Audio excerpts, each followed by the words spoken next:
Shalom, selamat pagi anak-anak. Hari ini adalah hari yang baru untuk kita syukuri. Jika kita masih bisa bernafas, berjalan, bisa makan, dan belajar, itu semua karena kebaikan Tuhan bagi kita. Anak-anak, sebelum kita memulai aktivitas hari ini, mari kita merenungkan firman Tuhan yang terambil dari Roma 8 ayat 29 sampai 30. Demikian firman Tuhan.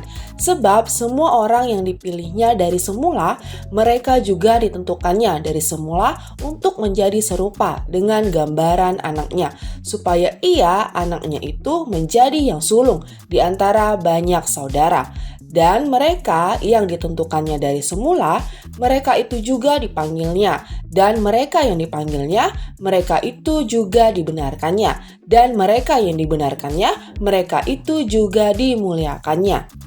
Anak-anak, pernahkah kamu mendengar istilah yang mengatakan buah jatuh tidak jauh dari pohonnya? Istilah ini biasanya dipakai untuk mengatakan adanya kemiripan antara anak-anak dan orang tua mereka. Biasanya, kemiripan yang dimiliki itu bisa berupa kemiripan secara fisik yang terlihat, yaitu kemiripan bentuk wajah, bentuk tubuh. Selain itu, bisa juga kemiripan cara berbicara, sikap, perilaku, bahkan cara berpikir. Semua kemiripan yang dimiliki itu adalah tanda yang membuat seorang anak dikenal sebagai anak dari orang tua mereka. Nah, anak-anak, tentunya kalian juga tahu bahwa setiap kita yang percaya kepada Tuhan disebut juga sebagai anak-anak Tuhan. Namun, sebutan kita sebagai anak-anak Tuhan ini bukan karena kita memiliki kemiripan yang terlihat seperti kemiripan bentuk wajah, ciri-ciri fisik, maupun memiliki kemiripan lain dengan Tuhan. Tetapi, kita disebut sebagai anak Tuhan karena pertama, karena kita sudah dipilih dan ditentukan oleh Tuhan sejak semula, seperti yang dikatakan di dalam ayat 29. Sebab semua orang yang dipilihnya dari semula, mereka juga ditentukannya dari semula untuk menjadi serupa dengan gambaran anaknya, supaya ia, anaknya itu, menjadi yang sulung di antara banyak saudara.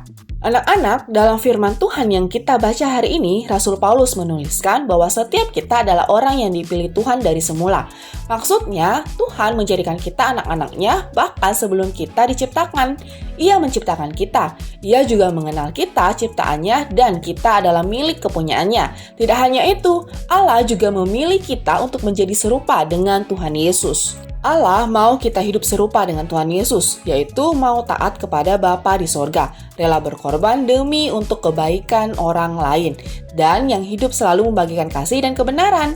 Demikianlah setiap kita yang dipilih dan ditentukan Allah menjadi anak-anaknya. Kita dipilih untuk hidup serupa dengan Kristus. Oleh karena itu, marilah kita hidup meneladani Tuhan Yesus, yaitu dengan mau taat, rela berkorban, mengasihi sesama, dan selalu hidup dalam kebenaran. Kedua, karena kita dipanggil, dibenarkan, dan dimuliakan Tuhan, seperti yang dikatakan di dalam ayat 30. Dan mereka yang ditentukannya dari semula, mereka itu juga dipanggilnya. Dan mereka yang dipanggilnya, mereka itu juga dibenarkannya. Dan mereka yang dibenarkannya, mereka itu juga dimuliakannya.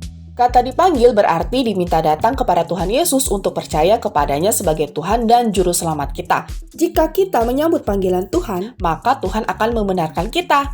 Dibenarkan berarti kita dinyatakan tidak bersalah. Semua kesalahan dan dosa kita diampuni oleh Tuhan melalui kematian Tuhan Yesus di atas kayu salib untuk menebus kita dari dosa. Akhirnya kita akan dimuliakan. Artinya, suatu hari kelak, Tuhan Yesus akan datang kembali untuk kedua kalinya, untuk membawa kita ke dalam sorga dan memberikan tubuh yang baru yang tidak bisa sakit, tidak bisa lelah, dan tidak bisa mati.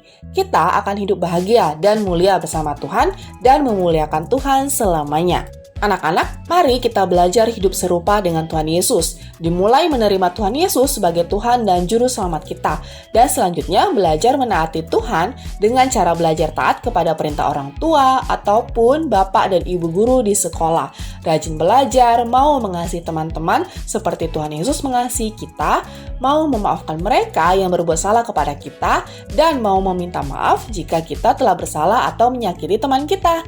Kita akan hidup serupa dengan Tuhan Yesus jika kita belajar meneladani apa yang Tuhan Yesus telah lakukan. Amin.